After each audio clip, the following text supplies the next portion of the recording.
Hello, my name is Leroy Blevins. Welcome to Mysteries and Histories. In this episode here, what I want to do is I want to talk about the two shots Oswald took. Plus, I want to show more evidence and stuff and show people why I said Oswald took these two shots and show some more evidence and go a little bit more into details on these two shots and things that Oswald did.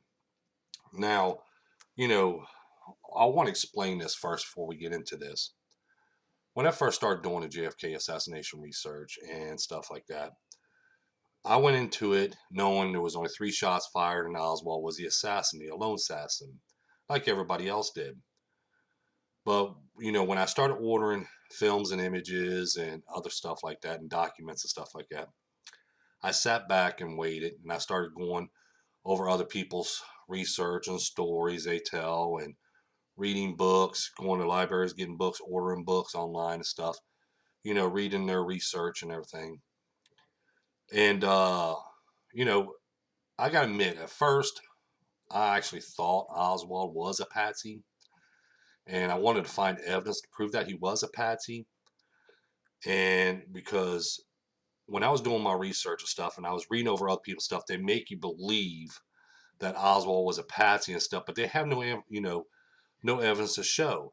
That's what got me thinking: was he really a patsy? Okay, I sat there and it was like, yeah, he could have been a patsy. He couldn't have had nothing to do with assassination. But where's their evidence at? That's one thing kept on getting me is when I was reading their research and reading their books and stuff like that, even watching these documentaries. Where is that actual hard evidence to show that he was not a part of the assassination? Then, when I started receiving films, images, and other documents and everything else, and I started reading into more and I started finding more evidence, and then, finding the shots and everything else, it's like there is no way that Oswald was a patsy. There was no way that Oswald was innocent. There's too much evidence to show that he was part of the assassination. Whether you want to believe it or not, or if you just want to, don't believe in Oswald even took shots that day.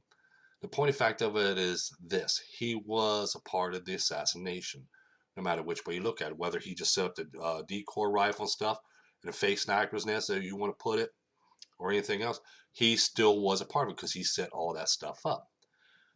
And to me, and by the evidence I've collected as well, which I'm going to show you, Oswald did in fact take two shots that day, but not the three shots as they want to portray it. So what we're going to do now, after I explain that little part, what we're going to do now, we're going to look over some of this evidence. And I'm going to show you the two shots that lines back up to the sixth floor of the Texas School Book Depository. If you go over my research or if you read my books and stuff, I talk about this. Let's go back to the other shot first. The first shot. This is shot number one. Okay. This shot struck JFK in the back. The bullet exploded going out to the left past Governor Connolly's head and strike the inside the chrome in between the sun visors of JFK's limo, as you see right here. As you see, the shot is coming in from the left. Coming in from the right, exiting out to the left. Now, what I'm going to do is I'm going to pull up that dent in the chrome between the sun visors, as you see right here. You see that dent right here. Now, what I'm going to do is I'm going to shrink that, okay, and I'm going to pull up. Let's see, where's that image at right here? We're going to pull up this image right here. And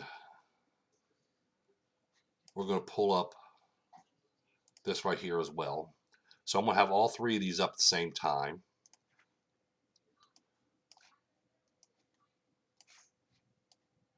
Now I'm going to zoom in, as you see right here. We're going to line this up. We'll zoom in a little bit more here. As you see, there's the dent that's in JFK's limo after the assassination. Now you see this right here, where the sun visors hook into? That's right here. Then we have this little notches right behind here. That dent is right exactly in this location right here, if you watch my cursor. That dent is right here. Now when we take this dent and we line it up, as you see here, we'll go to this one first. We can see that it did not come in by the way the dent is, because you see the dent is more, if it came in from up above the shot, the dent should have been more up here. If you watch my cursor on this one over here, the dent should be up here, but the dent is not. It's right here. The impact of it is. Then if it came straight in, it would actually be more into this location up here, not right here, because this indent is in an angle. If you see, if we watch it right here, we're going to zoom in right here, and we see that dent is in an angle right here. And when we line up this dent, and we'll go back to here, this image here, the dent is right here. If you watch my cursor, the dent's right here. And when we line that dent right back up, the dent's right here where you see my cursor, which I'll zoom in just a little bit more, and we'll move it over here. JFK sitting here. That dent lines straight back through between the seats here, right to where JFK was sitting. Now we're going to pull up another image, which I'm going to show you right here. Soon it's in here. This image right here. We're going to pull this up as well. Now this is Algen's image number 6. And what we're going to do is we're going to zoom in right here. Let me pull them back up. Let's pull this one up. And we're going to pull this dent up right here. There's the dent. We got a close view of the dent right here, which I'll even zoom in a little bit more. There's the dent. Now we're going to zoom in right here. Here's where that dent is right here. So it's right here. It's not, if we look at it this way, and we're going to see that dent lines right back to where JFK's throat is, because that dent is coming in from a downgrade angle upward. So basically the bullet's exiting here and is going upward, and it strikes this dent right here. Because when we take this dent, we line that dent right back up, we're going to see it line straight back by the angle and by that impression of that dent line straight back to JFK's throat. So the bullet had to come from JFK's throat to strike this chrome right here. Now this chrome got struck, as I point out in my research, in frame 227 of the Zapruder film. This Zapruder film right here shows us the mark, something hitting or striking in between the sun visors here, because this is one sun visor here, this is one sun visor here, and I want to show you something, which I'm going to pull this up right here. I'm going to pull up this frame right here, which I'll put over here. I'll bring up the other frame. Close that one out and this one out, and pull up this one. I'm going to pull this one right here, right in the center. Now this is frame 229 right here, which I'm going to zoom in right here so you can see the sun visors right here. And this is frame 227 right here. We're going to see the sun visors here. Now I want to bring up this frame right here. So I'll bring this over, which I'm going to zoom in as well, so you can see we're between the sun visors right here, which I'll bring it up. I know I'm down below. Okay, so we're going to bring these back up again. This one and this one here. I'm going to pull this one right here, put that one there. We're going to put this one here. We're going to zoom in more on this one, raise it up so you can see there. And now we're going to look at this one right here, which I'm going to put right in the center, and I'm going to zoom in all the way on this, as you see right here. Now you see there is a space in between the sun visors here. Okay, and this is frame 225. Here's frame 229. Space in between the sun visors here. Now if you look at this sun visor right here, now you see it's one big solid color going across here. That's because the bullet's striking that chrome in the windshield, and when that bullet is striking, it's pushing up on that chrome a little bit, and that's why we got this reflection right here. But it only happens one time in this frame right here, frame 227. That's when we have this. So that's when the bullet struck that chrome. And that's when JFK was shot in the back, bullet exited his throat, and struck that chrome right there. So both of these shots shows, this shot here I should say, lines back up to where JFK was sitting at. That's why we see the dent in the chrome right here. I'll zoom in. We can even raise it up some right here, which I'll zoom in some more so you get a clearer version of it. As you see right here, there is that dent right in that chrome right there. Now, like I said, if it was coming in from above, the dent should have been up in here somewhere. Or if it was coming in straight ahead, the dent would have been in this section right here. But the dent is at the angle because the windshield's right here, and this is right here on the corner of when it turns around. As you see right here, here's that breaking point right here, I should say, that where it goes into where the windshield is connected to it right here. And it's right in the center of that as it turns. And as you see right there, that bullet dent is right there where separation is. So basically what we're looking at, let me grab a piece of paper right here, and I'm going to show a diagram of the dent, like right here. Okay, right here is where the dent is.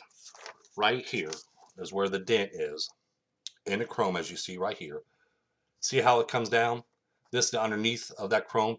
This is the front face, and then we have the top part, which is right here of the chrome, which would be like this.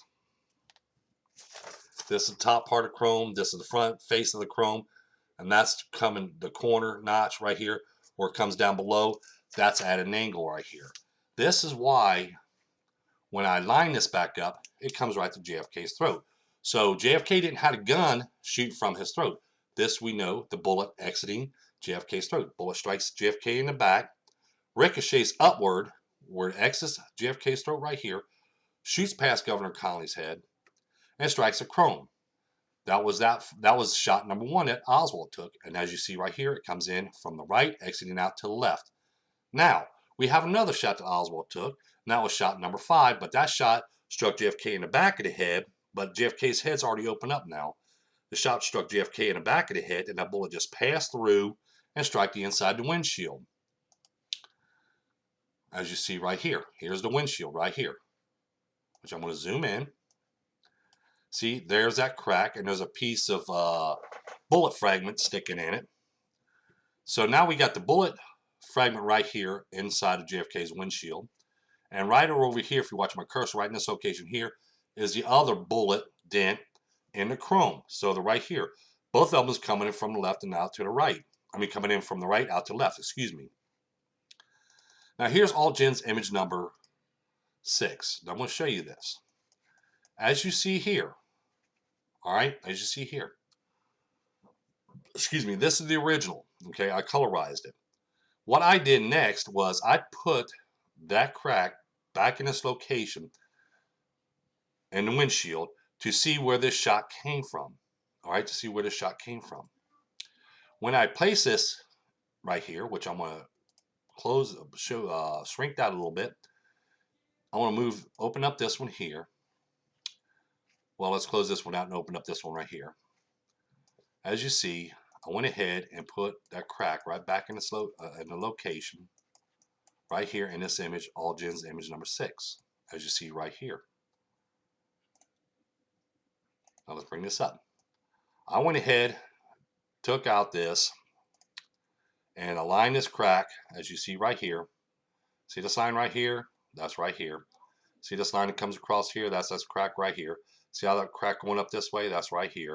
And we see that crack coming across here. That's right here. And then we have that bullet fragment sticking right here. Now, as you see, now I'm going to raise this up. And we're going to zoom in. As you see right here, this bullet is actually coming in from the right, heading out to the left. Because right here is that rear view mirror. We have the other dent that's right up here, right in this location right here, because we've got some visor here, some visor here. So it's right here is that one dent that was from the first shot that struck JFK in the back, bullet exits throat, and right here. We have that one dent here, and we have this other one over here. So both of these shots are coming in from the right, exiting out to the left, as I've been pointing out. So not only one shot came in from the right and exited out left, it was 2. The first shot and shot number 5. When we line this up and we show this, just like right here, when I tell people why when this shot occurred that struck the windshield, JFK's head opened up by shot number 4.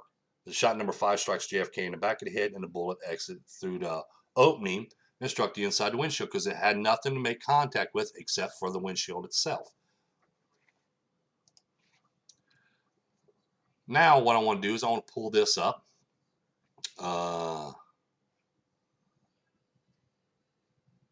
More stuff, more facts and stuff like that on Oswald. Okay, Oswald took him, or let me show you this real quick. Now, this is the view from the sniper's nest. As you see here, when you look at these shots, As you see, they'll be coming in from the right, exiting out the left, as we see in the films and images. When we line them all back up from the bullet holes and the markings of the bullets and stuff, we line them up. There's coming in from the right, exiting out to the left. And as you see here, both shots, these are only 2 shots that came in from the right, exiting out to the left from this location. So you see 2 shots were fired from there. Shot number 1 and shot number 5. There's plenty of evidence to back this up. But now, can we place Oswald there taking them shots? Yes, we can, and here's how we can do this. Dillard image, in fact, does show Oswald looking out the window of the 6th floor of the Texas School Book Depository, or the so-called sniper nest. But this was after, as you see right here, this is a close-up, this was after he took his shots. Then he got his picture taken there, because what I point out when I show my research, he actually had a rifle up above that window frame, that window box there. But I'm going to just show this kind of evidence here for now, and then we'll go do another video on that, or I think I already done a video, so you can go back through my videos and stuff. You'll see I've done a video on that. But anyway, Oswald was hiding his rifle at this point. But this has showed photographic evidence of Oswald being on the 6th floor of the Texas School Book Depository. Now there's more evidence compiled on that. What people don't know is the bullet casing, in fact, does show, which I better shrink this so you can see them. The bullet casings does, in fact, have Oswald's right thumbprint on it. His right thumbprint, that's on these bullet casings, as you see here. And then we have, as you see right here, we can see better right here, which I'll even pull this one up right here. It does have Oswald's thumbprint on it. That's a fact. It's Oswald's right thumbprint. Now, this was never discovered in the in the beginning of the assassination. This fingerprint wasn't found. I found this in 2010 when my friend Guy Cooper contacted me. Says, I think I seen a bullet. On the bullet casings, there's some fingerprints on it. So I went ahead and got the images and stuff to start analyzing it and everything else, and found out it was Oswald's right thumbprint that we see on these bullet casings. That came out in 2010, which, as you know, that's 8 years ago. But anyway, people don't understand this, that when we look at this and we piece all this information together and we look at the facts now and we place everything back in this location where it was found, just like the bullet casings. Okay, the bullet casings were found here, which I'm probably going to have to shrink this because I know I'm over here. I'll view this up a little bit. I'll raise this up. Let me move this back just a little bit so you can see everything in detail. That brown paper bag that they had and they found was found in this location right here. Oswald's palm print was found here. His fingerprint was found here. Palm print found here. And then we have the 2 bullet casings that's right here that has Oswald's right thumbprint on it. So see, when we place all this back together, Oswald was in this location, no matter which way you look at it, because his fingerprints and his thumbprints and stuff's on there. Now, I know they got a story out, and as I'm pointing out, a story that they placed in all this fingerprinting and all this other stuff when Oswald was in the morgue. But again, they're not going to give you the facts. I do. These prints were found the night of the assassination or the next day, which puts it on the 22nd or 23rd. Oswald was not shot until the 24th. So these prints are already found on these objects before Oswald was in the morgue. Okay, Oswald was still alive when these prints were found. So see, I'm going to point this out. So now we got all these fingerprints all over the place. Oswald leaving, which I'll get into that in a moment. But like I said, a lot of things was overlooked. Now I want to show you something else that again was overlooked. What you see here is a butt plate from a rifle. Same thing we see on this box. This box has a rifle butt plate on it where someone pressed a rifle down on this box right here. That's what made an imprint. They overlooked this because no one's never talked about this kind of information. I'm the only one who talks about this information because I'm the one who finds this information. I'm the one who brings this information out. I'm the one who points this information out. Now we have a rifle butt plate imprint in this box in the sniper's nest. Now we have bullet casings, fingerprints, and a butt plate from a rifle in this location. Now, as I point out in my research, and anybody that, does investigations would know this, when we watch this and we look at how this rifle's set in there, okay, only one print was found on there. Was Oswald's palm print was found on the rifle, but that was up in this location here. It wasn't on the backside of the rifle or anything else. It was up by the barrel and the chamber stuff. That's where they found Oswald's palm print. Look how that rifle's sitting there. That rifle's sitting there to be found. Now, a true assassin, if they're going to use this rifle here, they would make sure this rifle would be hidden or take the rifle with them. They would not leave it there out in the open for someone to see.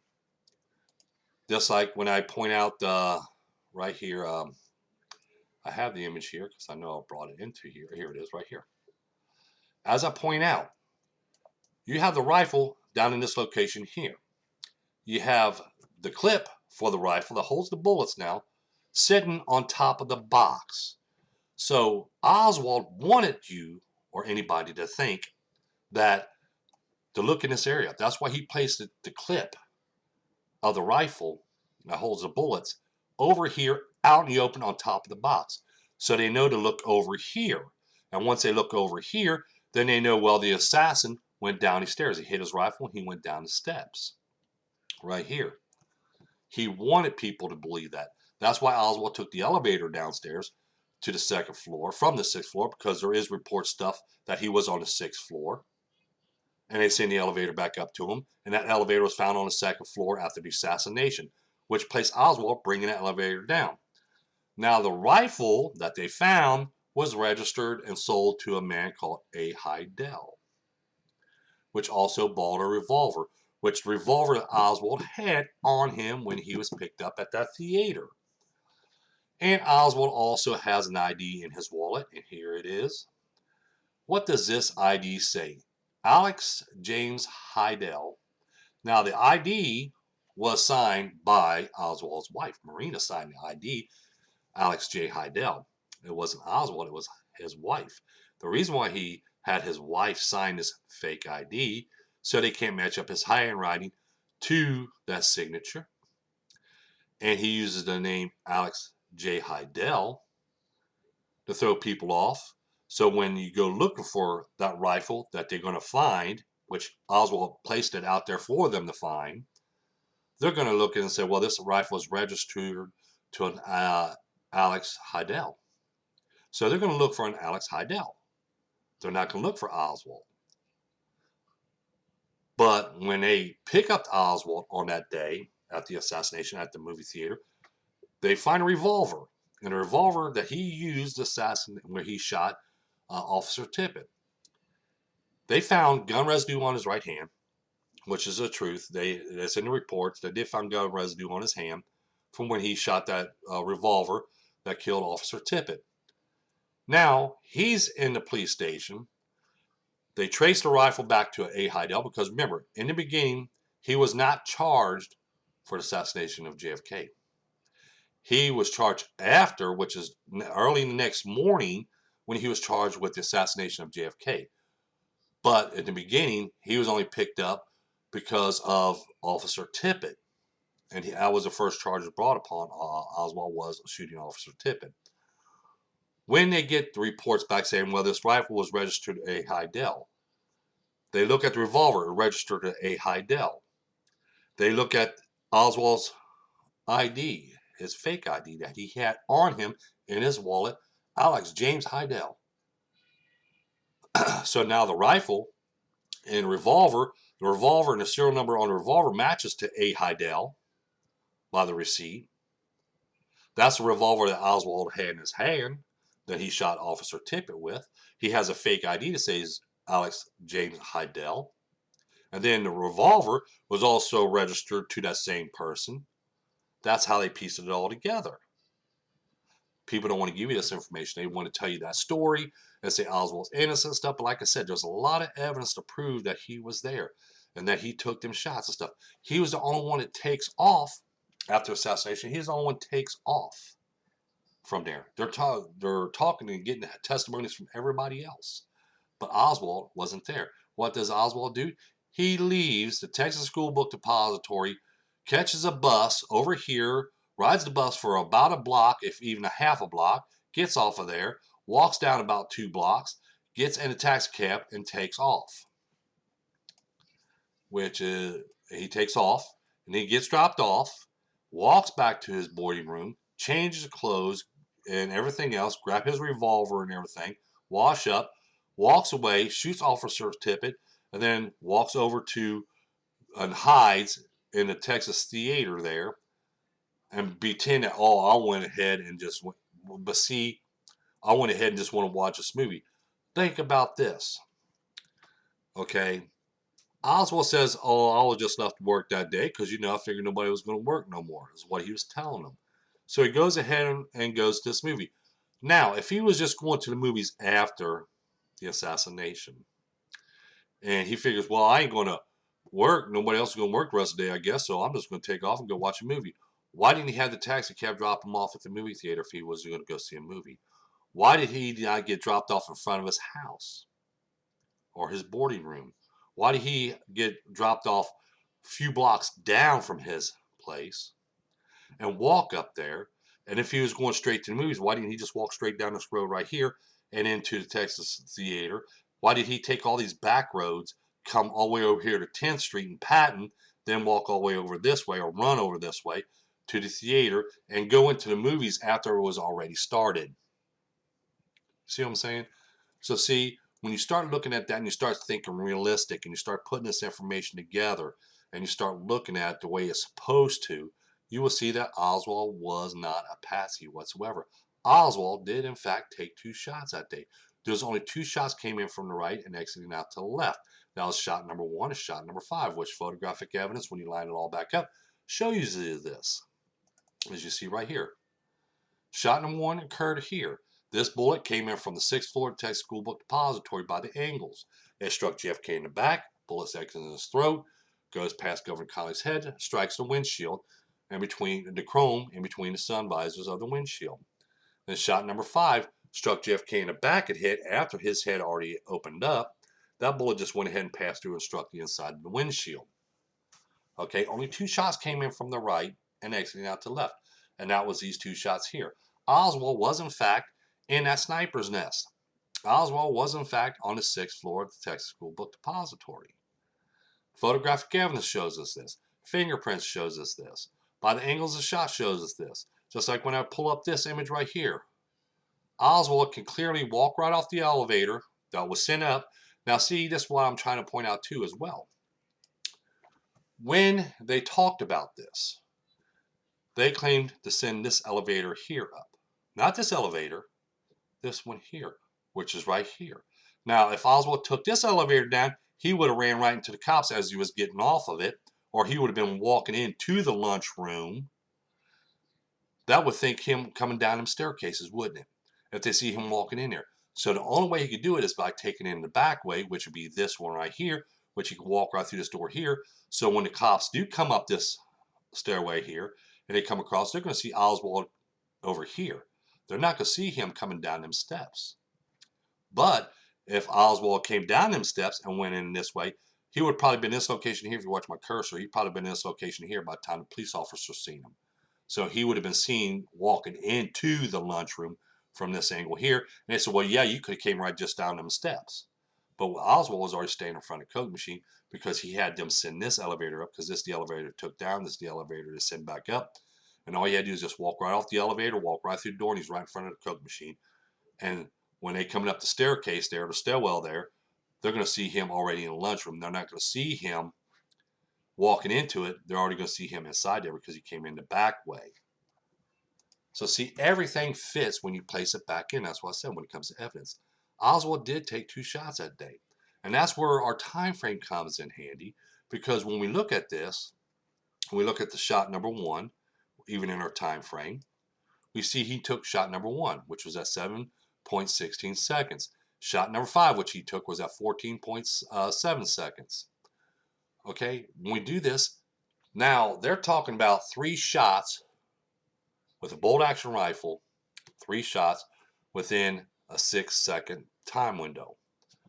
when you put it in this location and you see that Oswald only took 2 shots, not 3, but 2, he had 7 seconds in between them 2 shots.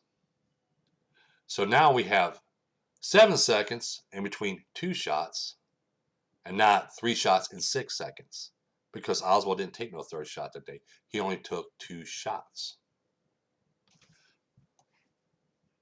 Then we know the time frame in between it because, like I said, when we look at the time frames, this is where we get more information, as I claimed in my other videos. We get more information from this. Once you mark down the time frames of when these shots made contact with, okay, then you know exactly how much time that these assassins had in between their shots. Just like Oswald, he has 7 seconds because he got his shot number 1, shot number 5 right here. Look, all these seconds in between there.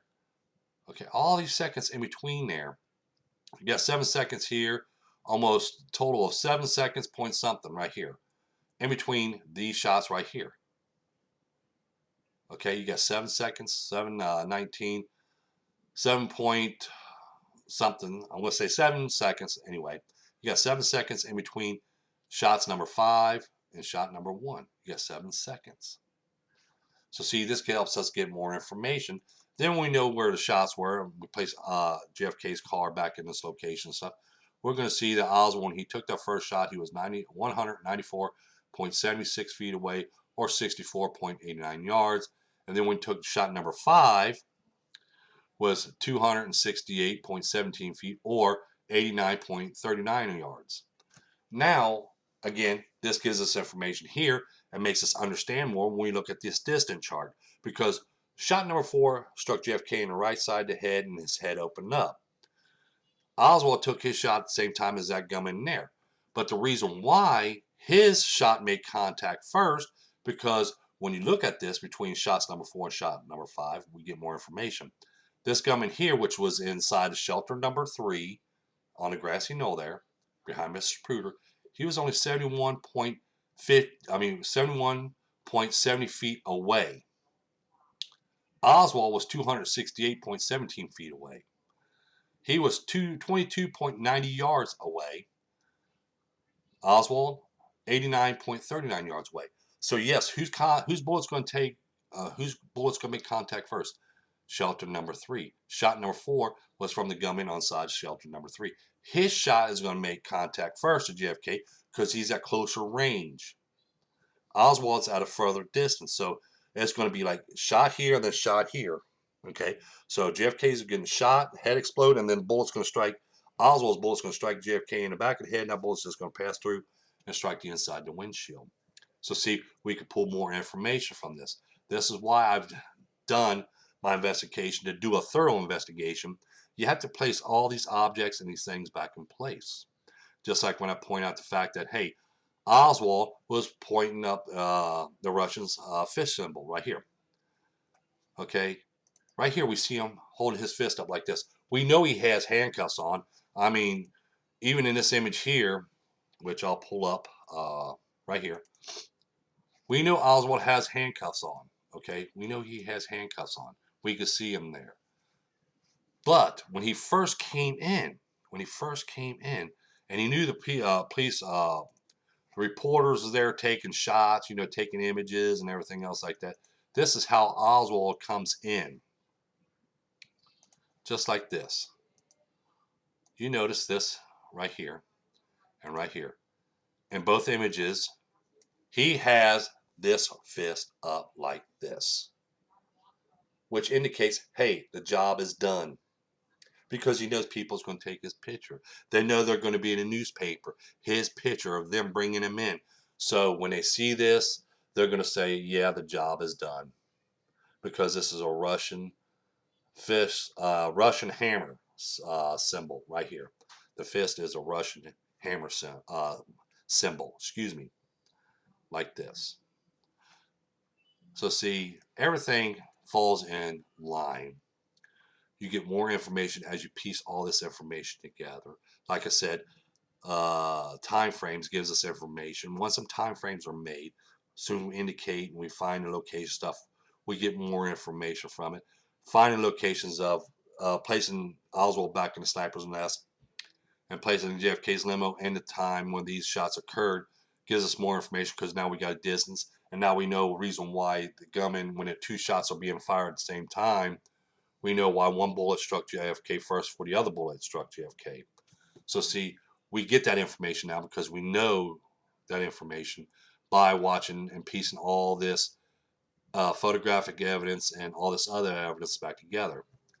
As I point out in this video here, okay, no matter which way you look at it, there's a lot of things I could point out. I could sit here for hours on end just on this one topic right here of his two shots, why he was part of the assassination, because there's too much evidence to show that Oswald was in fact an assassin that day. Oswald did in fact take two shots that day. These are facts now. This is not a rumor, this is not a story, and this is not theories, because this is all fact. There was only two shots that came in from the right and exited out to the left. And by the angles, and when you place JFK's limo back in its location and you line them shots back up, you will see they both line up to the 6th floor of the Texas School Book Depository in the sniper's nest. Now remember, there wasn't nobody else found in there on the 6th floor when they got up there that day. No one else was found there. Oswald was seen on the 2nd floor lunchroom, but as I point out, he took the elevator down. And if you watch it, here's one more piece of evidence I want to show as well. As you see here, this is when they closed their box out. This is not the P.O. Box receipt. Okay, this is not the P.O. Box receipt for Oswald and them when he was in Dallas, Texas, when he ordered a car cannon rifle and a revolver, which I want to point this out. This receipt here was for a P.O. Box that they had when he was in New Orleans. And as you see right here, in New Orleans, they have A.J. Heidel and Marina Oswald marked on this receipt, which I'll shrink it a little bit so you can see right here whose name is on that receipt. As you see right here, A.J. Heidel, Marina Oswald, on this P.O. Box right here, because their address is right down here. This is their address right here, where they was living in New Orleans. Then when they left New Orleans, what you see here, it was closed out. That box was closed out. Excuse me, on 9/26/63 is when that box is closed out. A.J. Heidel, Marina Oswald, Oswald's alias A. Heidel. So you see, no matter which way you look at it, and people want to point this out and point that out, they want to give you partial information and stuff. Oswald was in fact one of the assassins. As I said in the beginning of this video, I was trying to look for evidence to show that Oswald was a patsy, that he had nothing to do with the JFK assassination. But there's too much evidence, just as I point out here, there's too much evidence to show that Oswald was in fact one of the assassins. Oswald did work at the Texas School Book Depository. Oswald was on the 6th floor of the Texas School Book Depository that day. Oswald did in fact ask some people to send an elevator back up. The elevator leads right to the 2nd floor lunchroom just on the other side of the wall there. Oswald did in fact order that rifle. Oswald did in fact place that rifle there. Oswald brought that rifle in there. No matter which way you look at it, Oswald was one of the assassinations. He did in fact take two shots that day. He took shot number 1 and shot number 5. Send this video to your friends and relatives and stuff like that, and post on social medias and stuff, and let them know this information, because this is, a lot of information that needs to be shown, a lot of information needs to be told. Don't forget that like button. Don't forget to subscribe. Don't forget to tell your friends about us. Thank you, and you have a pleasant day.